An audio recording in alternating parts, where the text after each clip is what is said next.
For the past 21 years, the Inspire Synergy has championed transformative leadership across Africa. This year, the Inspire Leadership Summit is themed Africa Manifest as a rallying call for us all to manifest the African dream. Save the dates from Monday 4th to Saturday 9th of August 2025 from 7 p.m. to 10 p.m. East African Time daily live on Zoom. Connect with brilliant African leaders like Dr. James Magara, Professor Anand Pillai, Mrs. Dorothy Kisaka, Reverend Anthony Ashaye, Mrs. Allen Kajina, Bishop J.B. Masinde, Mr. Solomon Ikayoda, Dr. Shingi Munyeza, among many others, as they ignite your potential. To register, visit our website www.inspiresynergy.org or call or send a message to 0700 554646. Inspire Synergy, igniting your potential.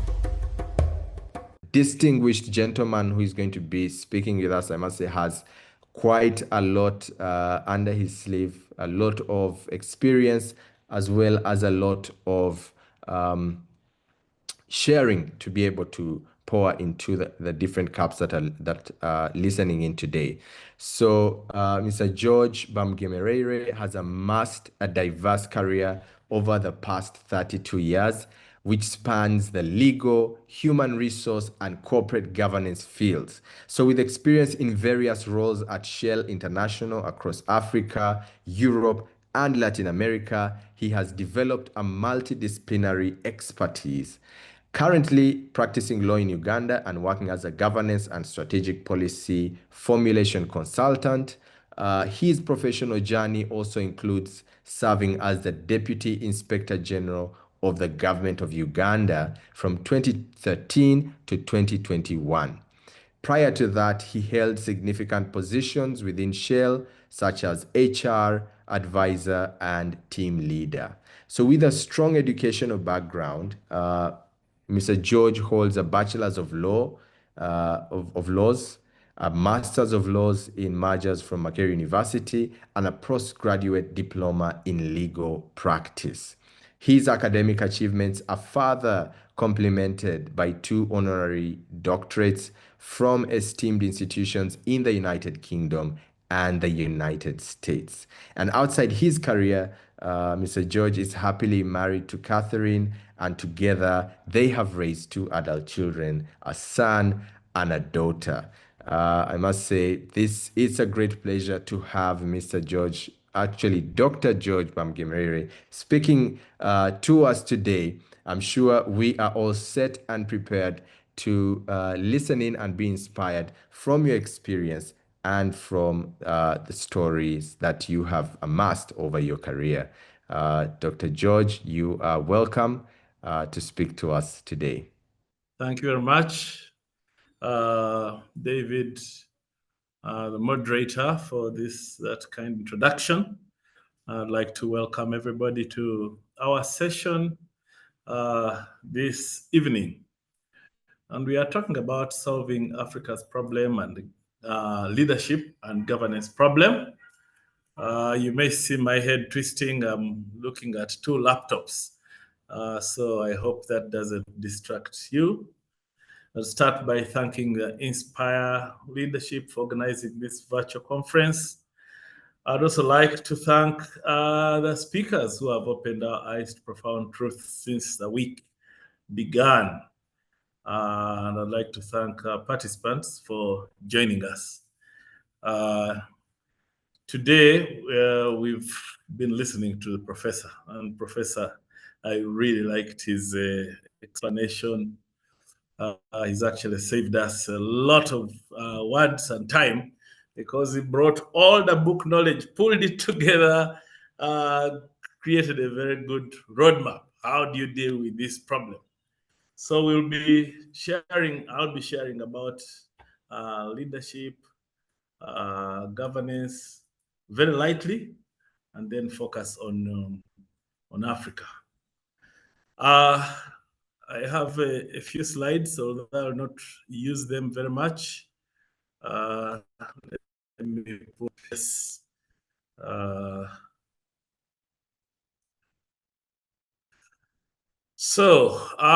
Leadership, we have some definitions there. These are textbook leadership did leadership definitions. Chester Bernard says leadership is a quality of behavior of the individuals whereby they guide people in their activities in an organized effort.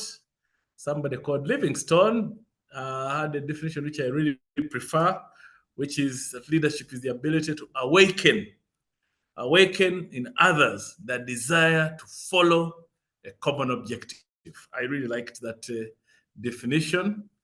And then on the there are many others, but for me, those are the two that I liked. The one which says quality and behavior of individuals where they guide people, the activities, in an organized effort.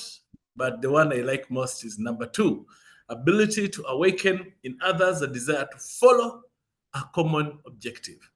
And the governance side, the act or process of governing, overseeing, control, and direction of something, which could be a country, organization. And the second one is a very long one. Again, also a dictionary one. Governance is the overall complex system or framework, processes, functions, structures, rules, laws, norms born out of relationship, interaction, power dynamics, communication with organization, group, individuals, and sets out boundaries of acceptable conduct and practices of different actors or group control their decision-making process through creation, enforcement, and furthermore, it also manages, allocates, and mobilizes relevant resources and capacities of different members and sets the overall direction of that group in order to address specific collective. So that's a very long one. I don't know whether it is helpful, but it actually contains all the components of a concept of governance. Then I have here some pictures. Again, these are textbook pictures. We are Yes, talking about Doctor. change. Yes, please. We are unable to see the slides. If you can share them. Oh, okay. Yes. I haven't, sorry. I know what has happened. I think I know what has happened.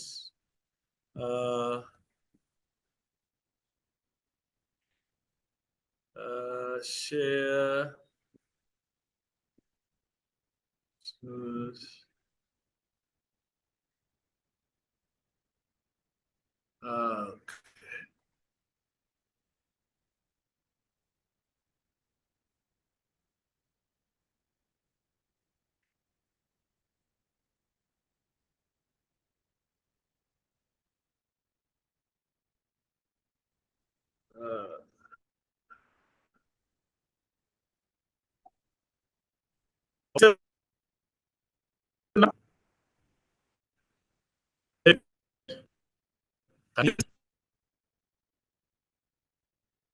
The signal is not very clear.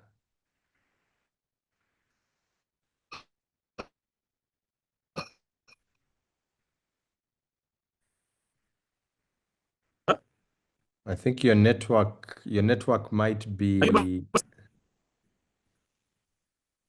your network looks like it's acting up a little. We are able to see your screen, but we are able to see your screen, but maybe just sharing the slide page.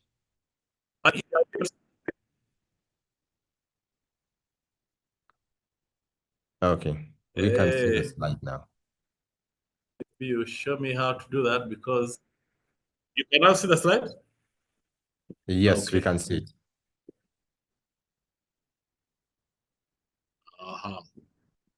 Okay, so I was just showing these pictures. Change, we're really talking about change and change management. Change, you see our man to the left is saying, why do we need change? Things are quite bad enough as they are. And then the lady is saying, we all have mental models, the lens through which we see the world, that drive our responses to everything we experience. Being aware of your mental models is key to being objective. And the last diagram are really the factors which say environmental pressures for change. Why are we talking about leadership and why are we concerned about leadership in Africa? And here I'm basically pointing out factors that are going on around the world, but which have been shielded from Africa. There's technology, robotics, automation, artificial intelligence, training in new skills and consistent reskilling, there's globalization, so many things, data, services, manufacture and consumption has been gone global. On demographics, an aging workshop in the Western world. I don't think we have an aging workshop here. We have a very small aging group. I think we die a lot earlier. Change expectations. I think you've raised a question. Gen Zs have their own demands, climate change, corporate response to divisive issues. But essentially, I would like to go to the when I was praying about this, I felt led to look at a Bible story, and the story is about a man called Uzziah. Uzziah was the 10th king of Judah, and is one of the greatest kings of Judah. He was 16 years old when he began to reign, and he reigned for 52 years, from 792 BC to 740 BC. And this story is from 2nd Chronicles, chapter 26. I really want us to follow the story of this leader. He replaced his father after the father's death. His other name was Azariah, as they mentioned in 1 Kings. And all the people of Judah took Uzziah. He built Eloth and restored it to Judah.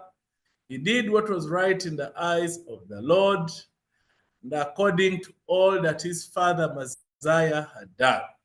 He set himself to seek God in the days of Zechariah, who instructed him in the fear of the Lord. As long as he sought the Lord, God made him prosper. He also built towers in the wilderness and dug many cisterns, because he had much livestock in the foothills and in the plain. He had people working his fields and vineyards in the hills and the fertile lands, for he loved the soil. He used modern weapons and which were invented in Jerusalem. He had 3,000 top commanders from his family, but these supervised another 300 or so thousand soldiers. But after Zechariah, the prophet's death, Uzziah became proud and broke God's laws. So that is the story of Uzziah, the king of Judah. And I wanted us to go slowly through his story, which I think has a lot of things that we can learn from. The first thing we'd like to say is that Uzziah was raised well by the father. Father taught him the right things, so that when he became king, it wasn't difficult for him to do the right thing. And I think that really speaks to the role of parents. Parents have a role to raise their children properly. Now, when you're a leader, I think the burden of the parent who is a leader is even more, because leadership runs in your blood. So it's important that you teach your child properly, just in case they become leaders. But he was identified. And here we see the issue of mandate. The people identified this 16-year-old and made him king. So he enjoyed a wide mandate from the people. And if we are talking about leadership, it's important that a leader actually enjoys mandate. We've seen that leaders who don't have mandate have to struggle a lot. There will be strikes, there will be demonstrations, you have to increase security budget, you have to do a lot of things when you don't have mandate. This 16-year-old had mandate. Nonetheless, he rebuilt Elath and restored it to Judah after his father had died. So he was the man who was restoring. As a leader, you need to be restoring what has broken down and to do it quickly. One of the problems we face in Africa is that our maintenance culture is very poor. We wait for something to break down completely, then try to fix it. This man was rebuilding. He reigned 52 years. Now there are people who don't like long reign, but long reign, if it is the right type of leadership, can actually be a good thing. When you have many of the investors around the world, when they are considering where to invest, they prefer to go to a place that is deemed stable. What is a stable country? Stable country is where people do not anticipate frequent changes of government. Because when there are frequent changes of government, it also means that policies will change. Each government will have its own philosophy and its own policies. And investors would like to be a bit more certain about what's going to happen. And I think in the 70s, there was that fear when the communism was still sweeping around the world, that many countries would wait for investors to invest, then nationalize their assets. And the nationalization would just happen by an announcement. It says, from now on, we've taken over this company, that company, the other company. They now belong to us. And of course, the citizens would be happy. I think it happened here in Uganda, in the 70s, when President Idi Amin sent away the Indians and says, well, we want Uganda to take control of the economy. So it has actually happened in Uganda, and it has happened in many places. So one of the advantages of a long reign is that people can predict. They know how the leader behaves. They know how the leader thinks. They know how the leader relates to investors. They know the leader's attitude towards investment. They know the tax regime and so on. So this is why long reign is not always bad. Of course, it can be a problem when the person is in long reign but reinforces bad practices. In Mexico, there was a government. It was called, I think, pre-revolutionary something. It ruled for 71 years. They would change leaders, but basically each leader who came just reinforced the tighter regulations that the previous one had. And for 71 years, and people just lost hope until President Vicente Fox, broke the chain. So this was a child, 16 at the beginning, reigned for 52 years. In verse 4, he says he did what was right in the Lord's eyes, just as his father. And here we are just saying that parents have a very big role to teach children the right thing. And the teaching is not by words. Children are learning by watching. They learn from what they see. If they see you do something, even if however much you explain differently, for them, what registers in the brain is what they have seen. And I think those of you are parents can actually try the experiment, do certain things, and you'll be surprised.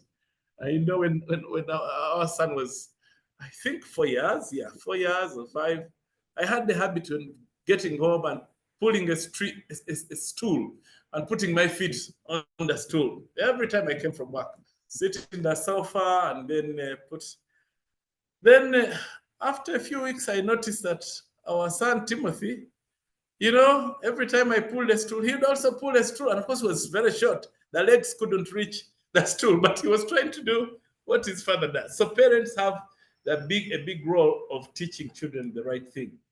This is significant because when you're a leader, you become a leader in a poor country, it is possible why is this man given credit for doing the right thing in the Lord's eyes? It is because of the concept of leadership. If you have not tested leadership, especially at certain levels, you may not appreciate how difficult it is to do what is right in the Lord's eyes. Just imagine for a moment, when you wake up every morning and everybody around you needs a favor from you. People literally worship you. People are praying and fasting for a meeting. If you say, I'm going to meet you for 10 minutes, the people are preparing to come and spend those 10 minutes.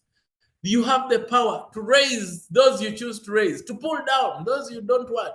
You have to raise to create wealth and give it to whoever you choose. So the temptation for people in leadership to turn away from God is very high, because there is a lot of power, human power in leadership.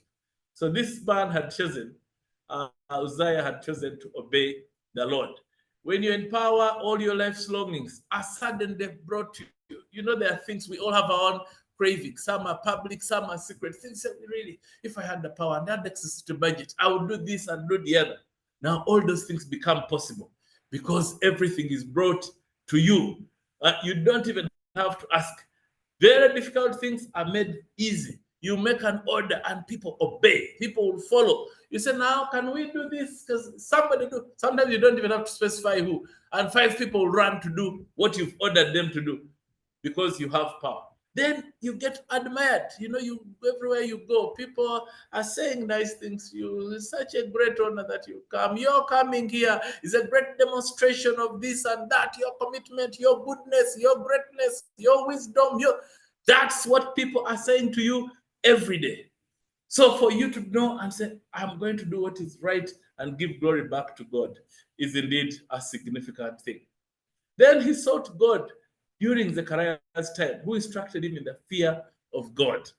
And as long as he sought the Lord, God gave him success. So we see that this man is not just relying on what the father taught him. He actually has a prophet around him who keeps him on the straight and narrow. He had a fellowship, somebody who kept the fear of the Lord in him, saying, by the way, you are a king, but there is a power that is stronger and above you that gives you the blessing. And the verse is, as long as he sought the Lord, God gave him success. Do we see that even as Christians, many times our success actually belongs on the Lord, that when you are right with God, things that you touch, the Lord just blesses. There's some difficult situations, God gives you wisdom. And sometimes it's just a whisper, sometimes it's a word from somebody else, sometimes it's a circumstance just changes. But as long as you are right with God, you have great success. Verse 6 says, he went to war against Philistines, broke down the walls of Gether and Ashdod, rebuilt towns near Ashdod and elsewhere. He developed areas that were not in his own area. I think this was also a very interesting thing, that this man would conquer places, break down what he finds, but again rebuild in the areas, having conquered. So, do our leaders take a national view of their work? When we are doing our work, those of you of us who are in responsibility, do we take a national view that irrespective of where you are, if something in a place needs help, you actually offer the help? Do you know why Africa is struggling to unite? You know, every time I hear the leaders talk about why we need to unite, why do we need federation, why Africa should be one nation like America, I keep wondering. The reasons are very strong. You say you'll have a bigger market, you'll have a bigger population, you'll have resources, free movement, no visas, one nation. But I keep wondering, if it was that good, why are African leaders failing or refusing to submit? And my view, some of it is that there is a fear that when a leader comes from one country, maybe another country will not be served. And that has to be addressed, because that's a genuine fear. Do we have commitment? Have we demonstrated an example that something is working, that when we come together as Africa, and if the leader is from Kenya, will that Kenyan leader look at Uganda the same way? Will they serve? Let's start with a small region like East Africa. Are we satisfied? Are we convinced that when people look, they will say, I think we need to federate because we can all share all our resources together? Many countries have not paid attention to their countries. And I think that is one of the reasons. That when the neighbors peep inside, maybe they don't like what they see. When they look inside, because they say, let's now come together. But when people say, if I join that person, you mean I'll I'm going to experience what I see there. So they said, I'm not going to give up my modest livelihood. Let me stay as I am. You know that picture that I showed you, saying, my situation is bad enough. Let me keep it the way it is. We don't want to get into the unknown.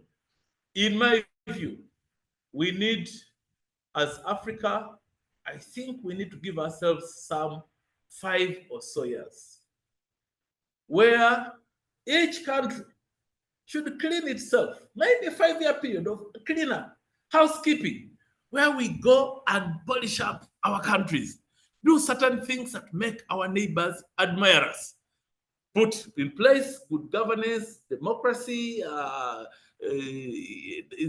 strengthen our economies, and so on. Because I think when we clean up, when we do a mop-up operation in our countries that make them attractive, the federation will actually come naturally. You know the challenge of, say, having a rich neighbor. I don't know I know when we were young, we were in a boarding school and in primary school.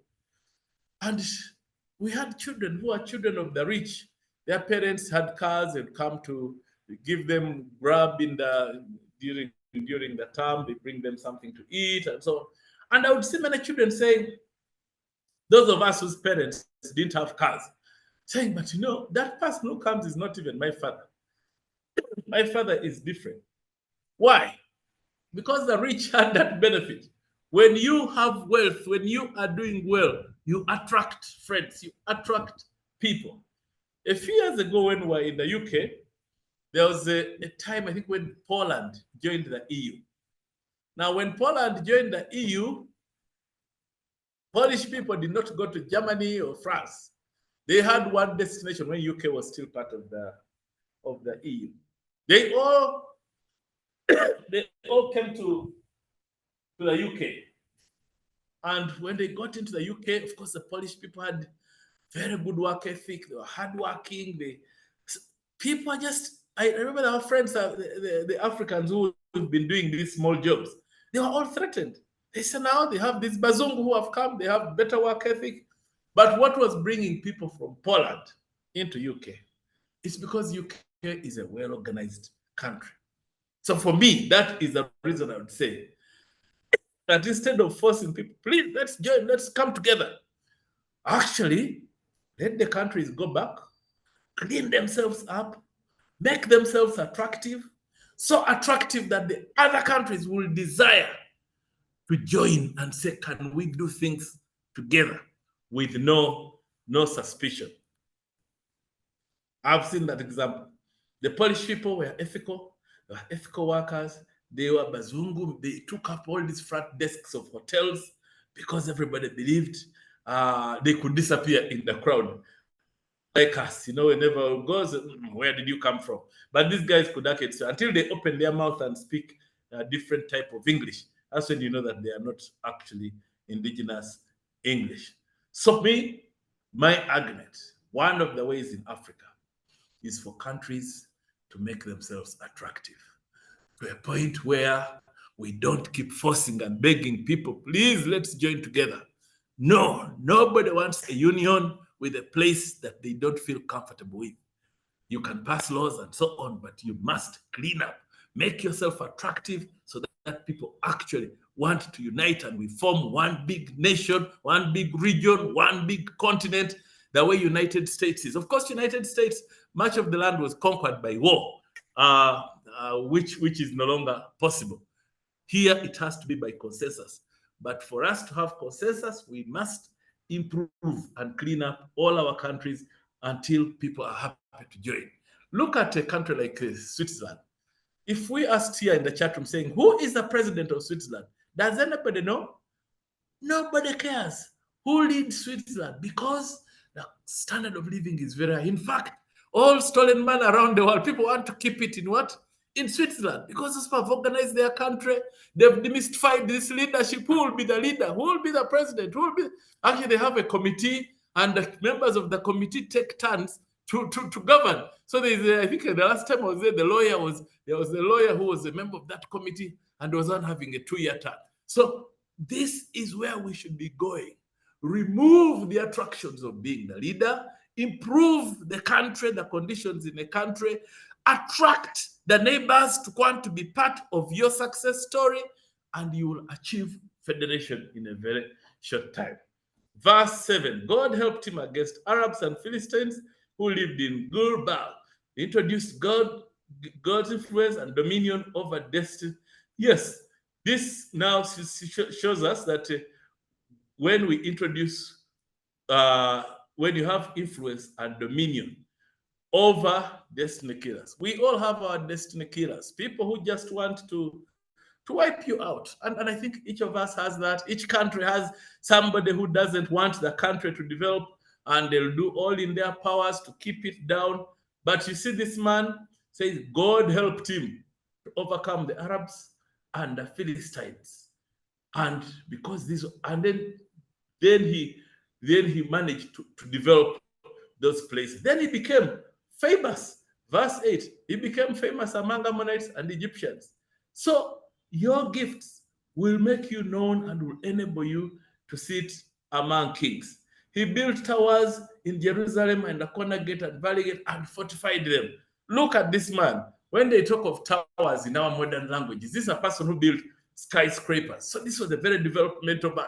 He developed real estate, built towers, and made them secure around these gates. I'm sure there are people who can teach about gates and the significance. But then he also, verse 10 is what I like, he built towers in the wilderness and dug many cisterns. Why? He had much livestock in the footholds and in the plain. So this was a very wealthy king. He had so many cattle and was involved in agriculture. And he just kept practicing agriculture all over the country, including the countryside. And you know what he did? He developed those places, built cities everywhere. This is a call to African nations. Please, when you're in charge, distribute wealth, distribute opportunity, distribute development across the whole country, in the villages and in towns. You can't just look after a city and say that is I'm ruling the whole country. No, distribute. And this man, because he was a farmer, he had many cows. So he used his own personal wealth to spread it around the whole country. And wherever he would go, then he would develop, build towers, produce water, and have his livestock. And then he said he would even create jobs. He would create jobs, offer people to work, offer them very good terms. I really liked this story. In Jeremiah 29:7, it says, seek the peace and prosperity of the city to which I've carried you into exile. Pray to the Lord for it, because if it prospers, you too will prosper. This is something that we should all do. That when you help, if you're the leader and you help everybody prosper, you too prosper. That's what this man, he didn't keep his cows in his village. No, he just spread them around. Then he could did gardens and then employed. He created employment. When you create employment, people will flock to you for opportunities. So if which of these African countries can also create employment opportunities, you won't need to write protocols. People will just come, because people, you've seen the migration issue. People are moving to look for opportunities wherever they can find them. People are even crossing in boats. They are crossing to try and look for opportunities. So let's create employment, get people to work in the fields, to work in the vineyards, to work in the hills, to work in the fertile lands, because they say because he too loved souls. So he managed to convert his passion into a national interest and this stimulant for the whole development of the whole nation.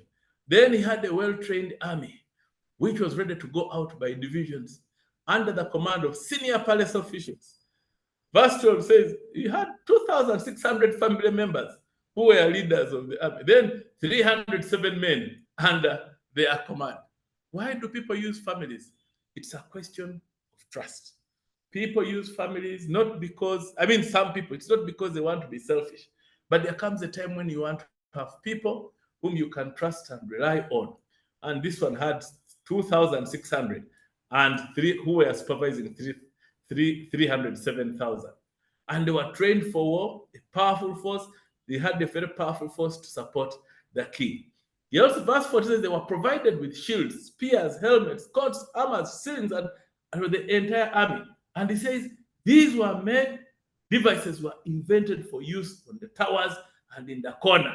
In fact, he says they had so much technology during his time. Remember, this is a God-fearing man.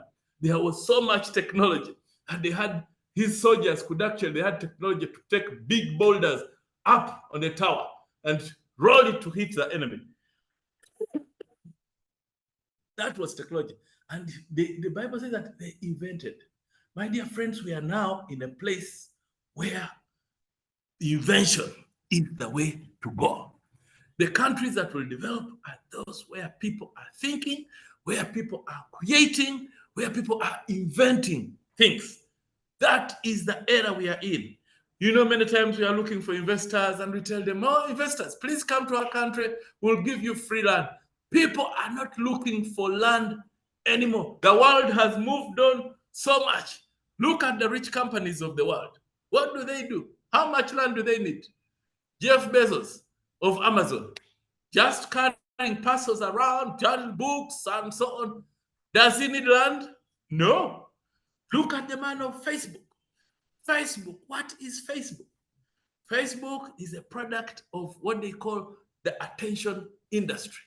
Attention industry is something that people have designed. I think I've read The Psychology of Man and said actually human being likes attention. So they've created attention. Have you noticed that when if you want to buy something online, even a tomato, say I want a kilo of tomatoes online. I think people do it in Europe. I think even here, there are companies that are asking for people to buy something online. But do you realize that they are going to ask you 1,000 questions? Tell us your name, first name, last name, date of birth, gender, location, address, profession. This and why are the companies doing that? That is called, because this is what the press called mass digitalization that is going on around the world. Mass digitalization, where they collect so much information that they really shouldn't need. That information that is not necessary for tomatoes. But somebody saying, yes, give me all this information. And when it is given to them, then they process it. Then they develop it through algorithms. They say, okay, what are this person's tastes? You know, have you wondered why when you switch on YouTube, some of the things you like are the ones that show up, but somebody else will also switch on and will choose something else?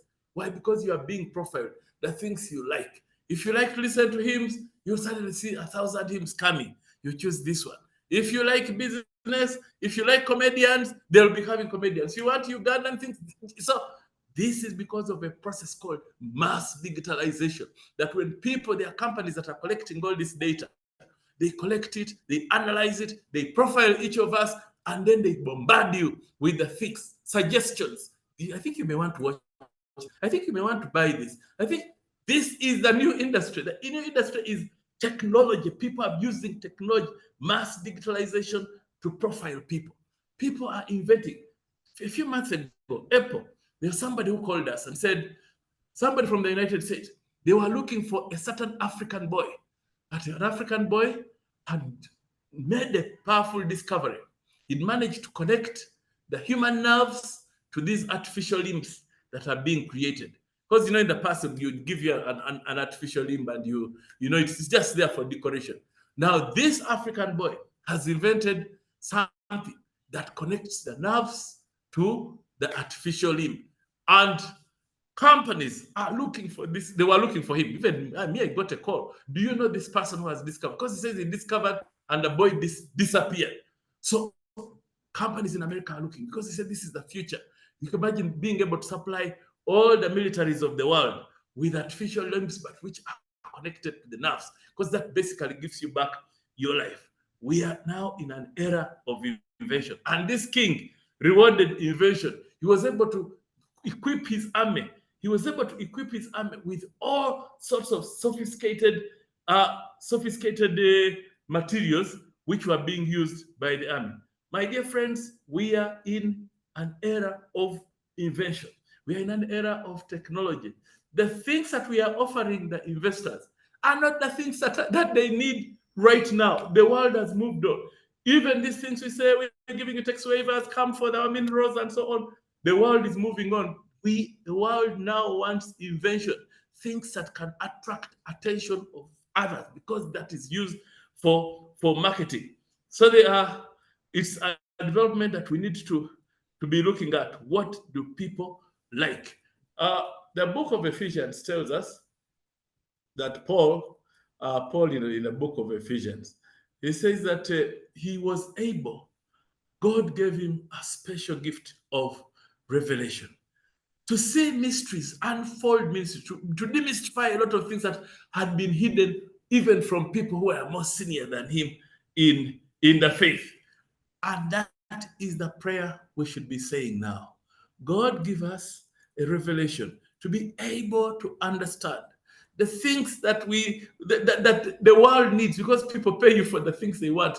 The things that bring wealth is actually meeting needs of people. When you discover something that people need, that makes people's lives easier, then they pay for it. That is how wealth is now being created.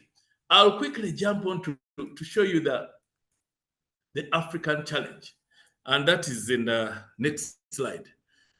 This is a picture of the volume of Forex activity. It really made me sad when I came across it. I think this was 2021. They are saying in 1979, the United Kingdom liberalized its economy. They actually got their money as the government and put it invested in stock exchange and foreign exchange. Government money, not even private citizens. Because sometimes we said private driven. No, here it was actually the government. As they were encouraging us to sell off, the government has no business in running business. Government should govern. No, for them, they got out of their way and said, how do we attract wealth to our country? So they liberalize. They say we are opening up our market. They were not giving away land. No. They just said, we want people's money. Come and trade in London. Forex exchange, foreign stocks, and so on. So 1979, United Kingdom liberalizes. 1980, liberalizes. Say, please, anybody wants to trade on our foreign exchange, come in. We have no restrictions. So they ban. Then afterwards, I think there were a few other countries, United States also open, and then some third world, Brazil, Mexico, and so on, they all liberalize. But today, the foreign currency exchange, the amount of money that is exchanged every day in the world, is reported to be about $7.2 trillion. Just think about that. $7.2 trillion every day is being exchanged. And you know where it is being exchanged? 43% of it is in London. Because sometimes you say, UK is a rich country. What do they produce? Well, they said for us, we have financial services. Financial services is what they are trading in. So 43% of the $7.2 trillion that is exchanged every day around the world is being done in London. Just imagine how much commission the UK gets. 17% is being exchanged in the United States. 8% Singapore. 8% Hong Kong. 5% Japan. 3% Switzerland. 2% France. 2% China. 2% Germany. 1% Australia. 1% and Canada. If you add up all that, I think you get to about 93% of the $7.2 trillion that are being exchanged every day. And what happens when you are exchanging? Exchange happens when people are involved in imports, exports of goods, services, and capital. That is when the exchange actually happens. So people convert money from local currencies to US dollars. 7.2 trillion. Can you imagine? These countries, how many are they? 1, 2, 3, 4, 5, 6, 7, 8, 9, 10, 11. So they said that the rest of the world exchanges less than 7% of the 7.2 trillion. They distributed this one and said, If the 7.2 trillion was to be distributed to every citizen in the world, every human being, say each one would have about exchanging dollars, $900 a day. But the whole of Africa, 50-something countries, plus another 100-something countries, are only involved in less than 7% of the exchange rate. But how did they do this? It's because in 1979, the United Kingdom, with foresight, said, open up your markets. We are going to open up our markets so that people bring their money here. Just imagine if we had money. By the way, if Africa, even if somebody gave us that kind of money, do we know what to do with it? Do we know if somebody suddenly gave Uganda or Kenya, gave us $1 trillion? Says, well, just imagine the shock and what the government or the people involved will be doing with that money. So we need to tap into where the world is going. Africa has been left behind. We have had a historic, and I thank Professor very much for his explanation, that we are dealing with a long-term problem, but we cannot afford to wait. We cannot afford to wait and say, since it's a long-term problem, we are going to take another 100 years. So, because the world is moving so quickly, the world is moving at a pace, nobody can cope with it anymore. So we can't afford, there have to be interventions. We have to inject ourselves in what is going on in the world. That is the new world. I think my time is really spent, but I thought I should share those thoughts. The world is moving. There are changes that are happening. The economy will only develop if we get the revelation like this man. This man did not end well, because after his prophet died, then he waned in his faith. He became proud. The pride got to his head.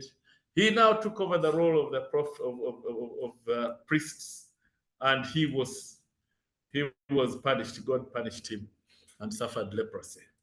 I will stop there for now. Thank you.